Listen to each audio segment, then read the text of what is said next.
This is the Geekom A9 Max. That sounds familiar. Yeah, it's the same name from last year's model, but it's got the AMD Ryzen AI9 HX 470 this time. It's an updated Strix Point APU, 12 Zen 5 cores, Radeon 890M iGPU, and 50 TOPS NPU. For the AI crowd specifically, which operating system should you run on it? You can do Windows out of the box. You can do WSL, which is Windows subsystem for Linux. It runs inside Windows, but in a virtual machine if you want the whole Linux toolchain, or you can install Linux on bare metal, because some people say Linux is faster for AI, but let's find out, because I ended up running a bunch of benchmarks here on all three OSs. Same hardware, same model, same prompts, and the winners might actually surprise you, especially for long context prefill. Also, as we go through this video, some of the numbers came in about half of what the machine chip should be doing, so we'll come back to that. So these days, I'm always flipping between models. GPT for research, Claude for coding, Nano Banana for image generation, VO, Kling, and Runway for video, 6 tabs, 6 bills, and counting. Enter ChatLLM Teams. One dashboard houses every top LLM, and Route LLM picks the right one. GPT Mini for ultra-fast answers, Claude Sonnet for coding, Gemini Pro for massive context. They recently added Gemini 3 and GPT 5.1 the moment they dropped. Create professional presentations with graphs, charts, and deep research detailed content. Need human-sounding copy? Humanize rewrites text to defeat AI detectors. Need visuals? Pick Frontier or open source models. Nano Banana, Midjourney, Flux for images, Magnific for upscaling, plus VO, WAN, and Sora for video, all built in. You also get Abacus AI Deep Agent to pretty much do anything. Build full-stack apps, websites, reports with just text prompts, and deploy them on the spot. They have Abacus AI Desktop, which is the brand new coding editor and assistant that lets you vibe code and build production-ready apps. And the kicker? It's just $10 a month, less than one premium model. Head over to chatllm.abacus.ai or click the link below to level up with ChatLLM Teams. Just some quick specs on this particular one. HX 470, like I mentioned, Strix Point. It's got 32 gigs of DDR5 5600 memory, and mine comes with 2 terabytes SSD. And when it comes to ports, this thing is loaded. Dual USB 4, dual HDMI 2.1, dual 2.5 gig Ethernet, 5 USB-A ports, an audio jack, and an SD card reader on the side. It's actually pretty rare to see on a mini PC this size. Today it's LLM test using a bunch of models, and I picked these so I have a reference point because I recently compared the Apple's M4 Pro with the Seer 10 from Beeling, which I tested a couple weeks ago. That one has the same exact chip. First up, the OS you're already probably running.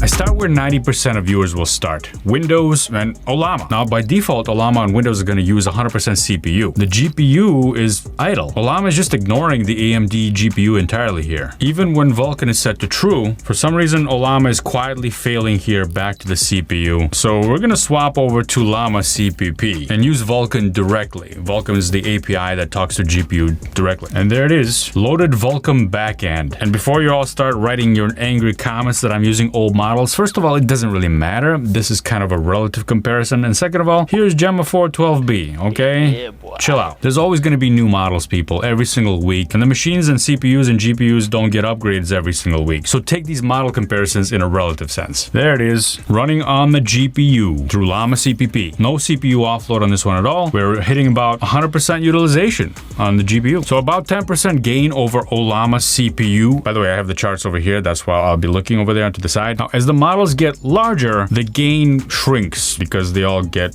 slower and slower. So we have a 14% difference at 1.5 billion parameters down to 10% at 14 billion. Not really what you'd expect going from CPU to iGPU here, but there's a third path on Windows specifically, and that's AMD's Lemonade server. And you have hybrid recipes that use the NPU for prefill and the GPU for decode. Those are the 2 stages of inference. I talk more about that in other videos. Decode numbers from Lemonade come in tied with Llama CPP Vulkan, about 1% apart at 3 billion parameters. And the NPU shows up the moment you push long prompts, which we'll get into more when we're doing Linux. So on Windows, Llama CPP Vulkan beats default Llama, and Lemonade ties Vulkan on decode. So if you want to utilize the iGPU on Windows, just don't go through Llama. There's probably tweaks and bugs that you can do, but by default, it looks like it's not working very well. Go straight to Llama CPP. Though, Even the best Windows path is landing lower than I expected from this chip. Maybe it's Windows. Let's try WSL, the Linux experience on a Windows machine. You get to it just by installing WSL first. I have other videos showing that, and then Ubuntu, boom. Look at that, now we're in Ubuntu, oh my gosh. I installed the same exact llama here with the same exact models. I actually like WSL, and I do a lot of development work inside of WSL on Windows. Just because of the Linux ergonomics, it makes it convenient. And there it is. It's actually doing the thing, and we're still executing everything on the CPU. So there's no advantage here for llama at least. How about llama.cpp? Before I do that, let's run Vulkan info summary. And the driver is showing that it's a software rasterizer only. The iGPU is basically invisible. But when you install WSL, it tells you that it can see the GPU. So what do? Some of the internet folks, the internet folks say that WSL can't use AMD iGPUs, but that's not actually true. Look at what's installed. We have Asahi, Intel, Novo, Radeon, but we don't have dzn.icd.json here, which is the file we need to have that support. It's Mesa's Dozen driver. Dozen? I don't know how to pronounce that. So that driver is not in the stock Ubuntu 26.04 package that ships with, the installation here. So first we need to add the proper repository, the package there. And then once that's done, we install Mesa Vulkan drivers and Vulkan tools. Boom. And now we have it right there. dzn.icd.json. So now we have a GPU 0 is Microsoft Direct 3D12. We're generating, and WSL sees the iGPU now. There's a GPU. We're at 83%. A little bit lower utilization here, but still it's all happening on the GPU. Well, I think mostly at least. There is a little bit of CPU usage there. But llama.cpp Vulkan picks up automatically and produces real Vulkan numbers here, not just CPU fallback numbers in disguise. Compared to going straight into Windows native, WSL gives up roughly about a sixth of the throughput. That may be an acceptable price for you to pay if you want that Linux toolchain inside Windows. But neither path is getting where this chip should be landing. Weird. Now bare metal Linux, the path that nobody actually wants to take, but everyone tells you is faster. Let's see. Here I'm gonna do llama run, so I got the same exact models, the same exact stacks installed here on Linux as well. And I'm running this 14 billion parameter model, and it's writing out the story, and look at that. On llama, we're using 99% of the GPU. So I ran all three Linux backends: llama, llama.cpp with Vulkan with RADV, and llama.cpp with ROCm. ROCm is AMD's own thing, RADV is a third-party thing. And decodes land within a few percent of each other. What? Very close. Basically, it doesn't matter what backend you're using.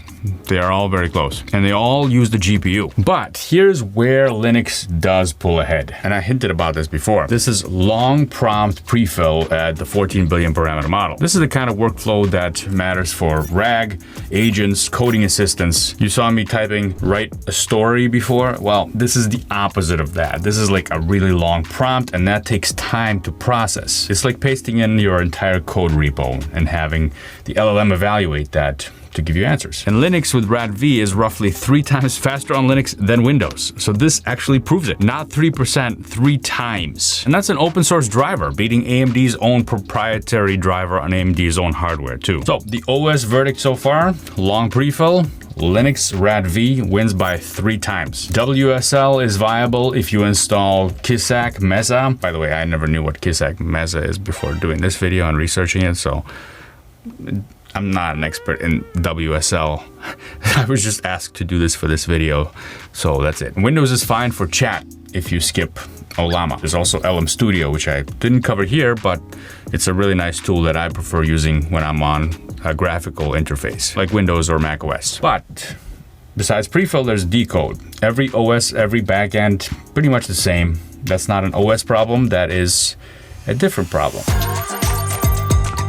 Oh, it's not the chip, because I just tested the same chip in the Ser 10 a couple weeks ago, and it was fine. The GPU is at 100%. That's doing the prefill part. That's the calculations. The decode is much slower though, and that's a clue right there.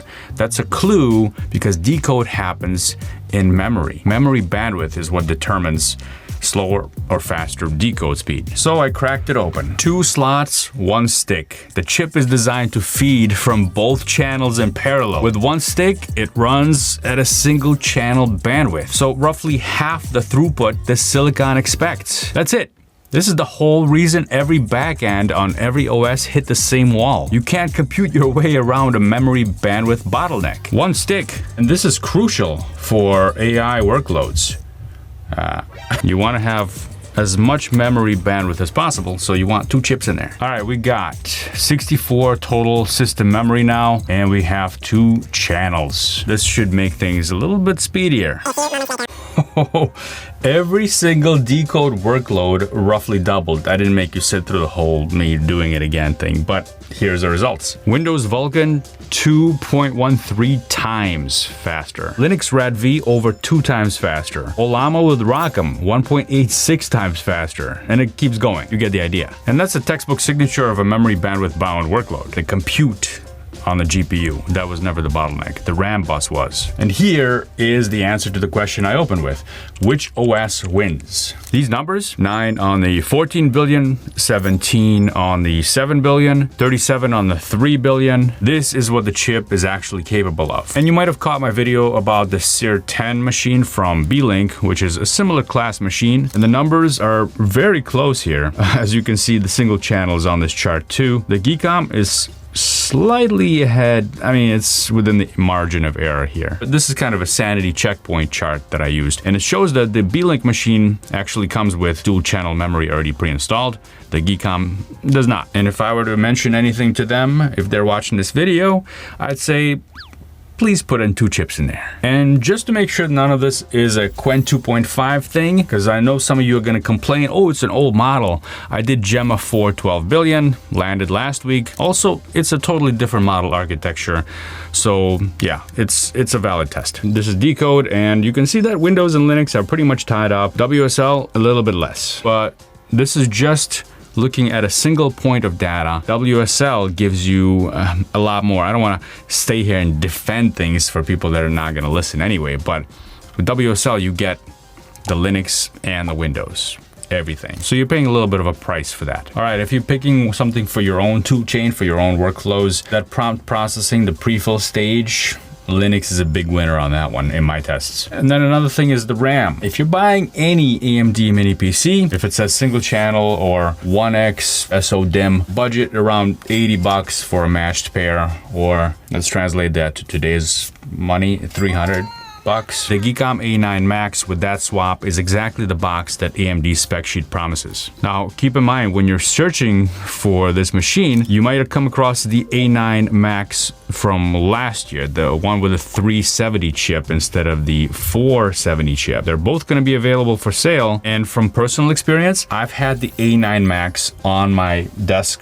in the other office for over a year now, and I've been using it for my Windows development stuff. It's been a wonderful machine, and physically, it's pretty much identical to the new A9 Max. They even have the same exact name. Just that chip is different. That's it. So you can save some real money here by grabbing yourself the older A9 Max with a 370 chip. Just confirm which one you're buying first. Pay attention to that very carefully. You'll be giving up about 9 or 10% of performance in AI tasks and maybe other tasks as well, because the 470 is the newer chip. But also consider the price difference between the two and the fact that with the 370 you do get the 2 DIMMs in there for your memory. If you want to watch my review of the dev tests on the Seer 10 from last week, right here, and the previous version of the A9 Max right over here. Thanks for watching, and I'll see you next time.